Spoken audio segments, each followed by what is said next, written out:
अंगणवाडी कर्मचारी सभेसह राज्यातील सर्व संघटनांनी 18 ऑक्टोबर पासून बेमुदत बंद पुकारला आहे।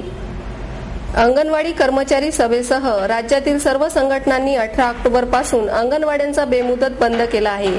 त्यानुसार पुणे नागरी प्रकल्पातील अंगणवाडी सेविका मदतनीस कामकाज बंद ठेवून राज्यव्यापी संपात सहभागी झाल्या। ढीगभर कामे आणि किरकोळ मानधन, अपमानास्पद वागणूक अशा अनेक वर्षाच्या अन्यायाला कंटाळून अखेर अन्यायाविरुद्ध दाद मागण्याचा हा सनदशीर मार्ग त्यांनी स्वीकारला आहे। याने ही दाद न मिळाल्यास आणखी तीव्र संघर्ष करण्याचा त्यांचा निश्चय आहे। एकीकडे 6वे वेतन आयोगासह महागाई भत्ता देणारे केंद्र व राज्य सरकार मानसेवी कर्मचाऱ्यांना अतिशय अल्प मानधनावर राबवून घेत आहे। त्यांच्यावर नवनवी कामे लादताना त्यांना आपण किमान वेतना इतकेही मानधन देत नाही याचे शासनाला भान नाही।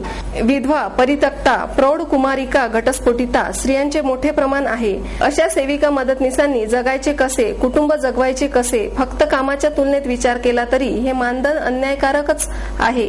अंगणवाडी सेविका मदतनीसांना शासकीय कर्मचारी करा, ही प्रक्रिया पूर्ण होईपर्यंत शासकीय कर्मचाऱ्याच्या किमान वेतना एवढे मानधन द्या, ही महत्वाची मागणी आहे। तसेच मिळणाऱ्या मानधनात दर 6 महिन्यांनी जाहीर होणाऱ्या राहणीमान निर्देशांकात जितकी वस घट होईल त्या प्रमाणात स्वतंत्र महागाई भत्ता मिळावा। तसेच भविष्य निर्वाह निधी, ग्रॅज्युएटी, आरोग्य सुविधा, इतर सोयी सवलती मिळाव्यात। भाऊबीजेऐवजी बोनस मिळावा। तूर्त भाऊबीजेची रक्कम किमान ₹2000 इतकी वाढवावी।